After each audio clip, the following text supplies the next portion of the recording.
So hi guys, so today I'm gonna talk about what to look for when you're trying to buy a Hummer from 2006. Why especially 2006? It's really just because of there was a problem with the engine. At that time they only lasted like 50,000 kilometers before the actual gasket from the head was warping. I don't really remember what was happening, and usually they were changing the head and changing the gasket. So sometimes if it caused too much problem, they just completely change the motor. Like this one got completely changed at, I think at 100,000 miles. Well, it's kilometers, so in miles, if I remember, it'd be like 75,000 miles. So the first thing you're gonna check is do a car proof. Actually check if, pay the 50 bucks, actually like look at it, try to see if it actually got the motor changed. If not, well, good for you. If not, well, maybe it's under warranty, so if the motor is actually leaking, you can actually get it changed. Just ask the dealership nearby. First thing when you check your vehicle, the first thing I check, because I'm from the north of America, we got a lot of snow, and we usually, well, in that time we use a lot of salt on the road and sometimes dirt. And what happened, it will build up on the rocker panels. So those models got those wonderful plastics that you can see right there. Those plastics, they're well, kind of great on a car, but on a truck like this, you want it to breathe. You don't want this stuff to build up behind it. Don't remove them, keep them, but just be aware that you will need to clean them at least once per year. That's my suggestion. If depends if you do off-road or whatever. So when you check the vehicle, then I check right behind here. I'll try to actually show you. You'll see there's actually metal all the way, right? But you don't see under them. It's really hard to move. It's really stiff. So you'll see on the other side the trap that comes actually with those kind of plastics, and this is the trap. It is rotten to the gut. So you see the rocker is somewhat fine from that part, but when you look under it, it's completely gone. So that's what happens. It's just accumulate over the year and actually like goes away. So whoever had this Hummer before kept the plastic on. The guy that was doing the inspection every year, because here in this province, I'm in Canada, this province we got a yearly inspection, and any holes that a kid can actually cut himself or put his finger in and cut himself won't pass, so you need to fix it. So this one was really not being dealt with for many years, and that's what happened. So that is something you need to check. Bring it to a mechanic, make sure that you remove the plastic and check under it, because you see now I will have to weld completely new rocker panels, and if you're stuck with that, you actually bought it or you got one and it's at that point. I'll make a video later on to show you how I do it for cheap, solid but cheap. So, but it's gonna be all your work, and everything that I do here, I do it myself. And I shop for parts, and I'll show you, either I'll put a link in the description for the parts that I'm actually buying. So yeah, for that's one thing to check. The other thing, of course, is the direction in the front. Like you see this one, got the tab changed not too long ago, but the bushing right there are completely out. So don't know if we can actually see it. Don't think I'll be able to do that. But actually the other day I had the wheel on, and the only thing you do, you lift the car and you actually move the wheel left and right, and you'll see that the bushing are moving, and it's not supposed to move. It's supposed to be really stiff. The other thing, I changed both front bearings, and I went super cheap. So instead of buying, if you hesitate to buy a Hummer H3 because of the price of the parts, don't get too scared, because those are built on canyons and Colorados. So there's a shitloads of parts. I'm sorry for the expression, but you can find parts everywhere for it. It's not, and don't get that misconception of people saying that the H3 is actually an oversized Canyon or whatever, four-door Colorado. The frame is similar, but not the same. The Hummer actually got a better frame. It's a better system, more solid. The direction is better. It's better suspension, better shocks. So yeah, there's actually a big difference between both of them. So don't let like people just telling you anything. Actually drove all those kind of vehicle, and this one is really, really solid. Another thing to check, I'll do it fast.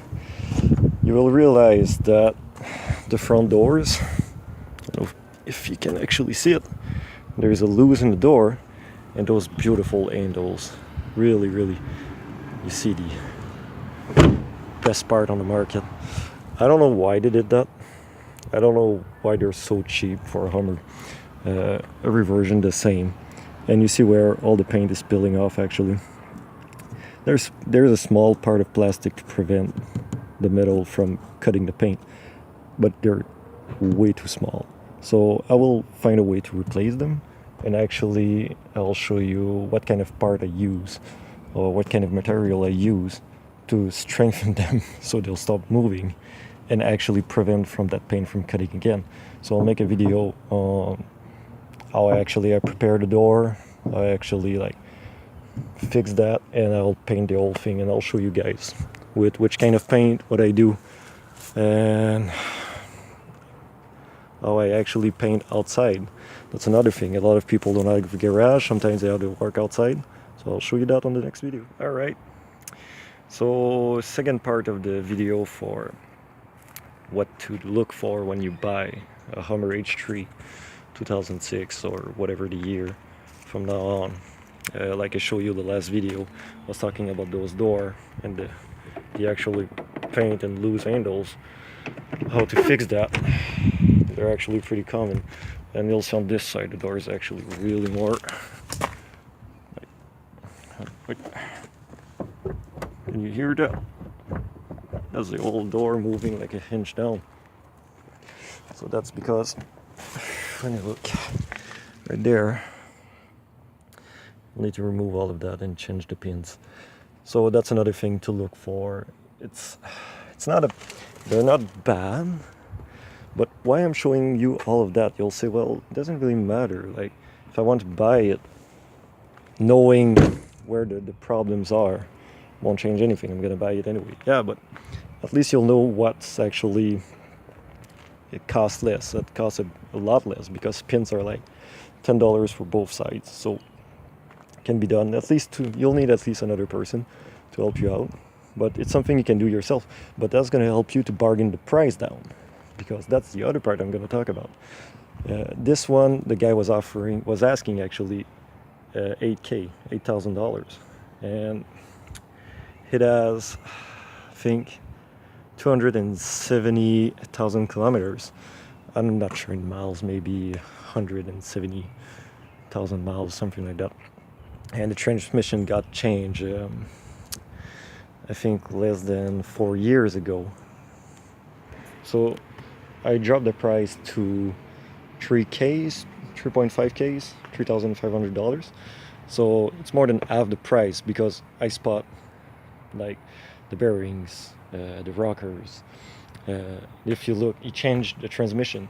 Usually the transmission, the reason is why. It's because those on automatic with automatic transmission, they don't have a radiator just for the cooling of the transmission. They're both in the rad, the same rad.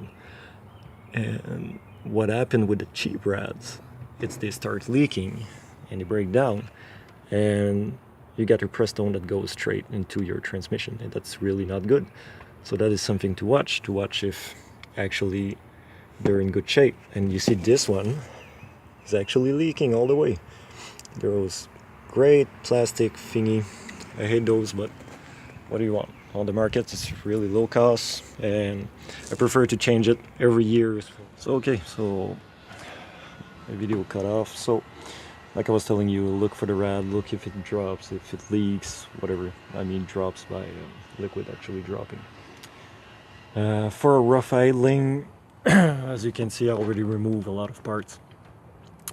Throttle body gets really dirty, and there's actually a can that you can buy as a product, chemical product, that actually cleans it. It costs like 12 bucks, and it does a perfect job. What happened, the throttle body can close completely.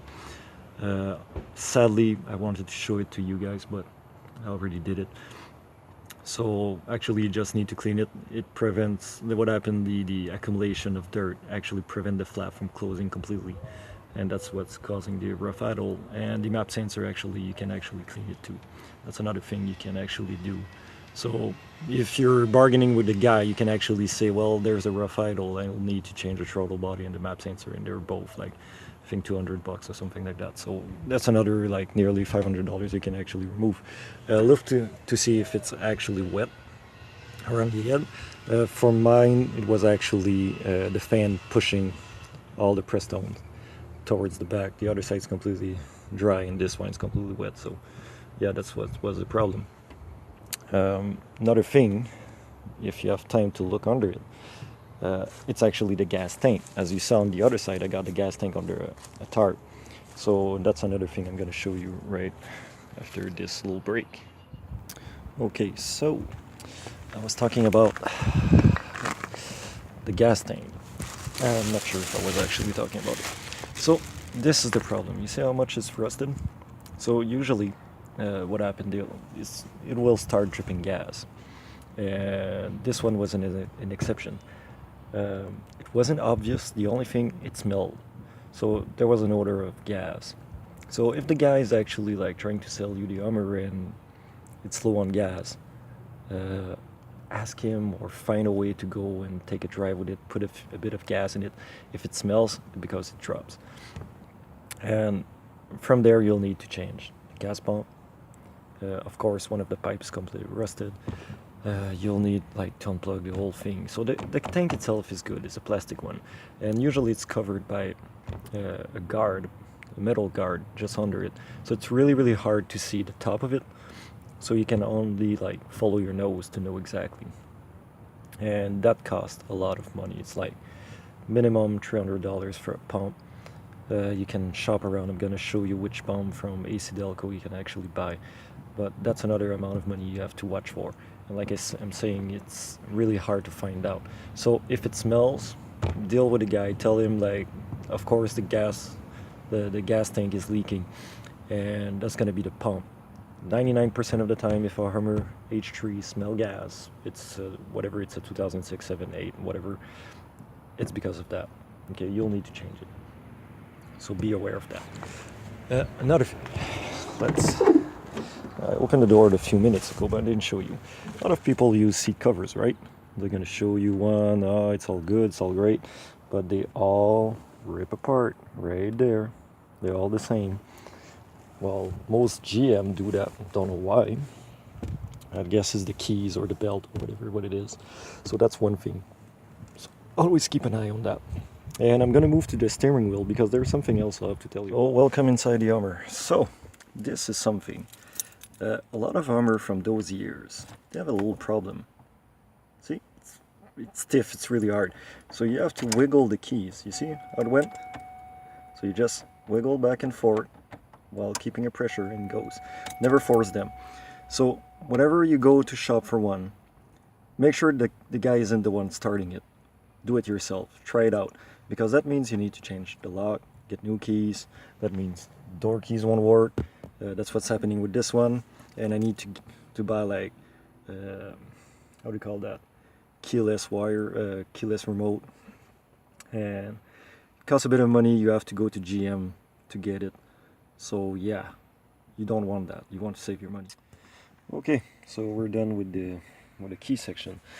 Now the radio, that's whatever, it's a given. They're always like, the paint goes off, whatever. We don't really care about that. What's important is actually this part. The 4-high is always on. When you start a vehicle, it's always, you'll see, there's going to be a light just there. To switch in between those two, Mine is actually broken. What's happening, even if I slow down and drive, stop and park, whatever, and I click those, it's just gonna blink like for 10 seconds and come back to this one. Usually what happens, let's say we go in 4 low, you're trying the car and you stop. Uh, you press the 4 low, it's gonna blink. It can blink actually a few seconds, like 8 seconds, 7 seconds, whatever. And it's actually gonna light up. That means it just kicked in. If it doesn't and always come back there, and the same thing for this one, what's happening? You got a module, and that module actually control all of that. And that module is really costly, and you'll need to replace it. So that's another thing.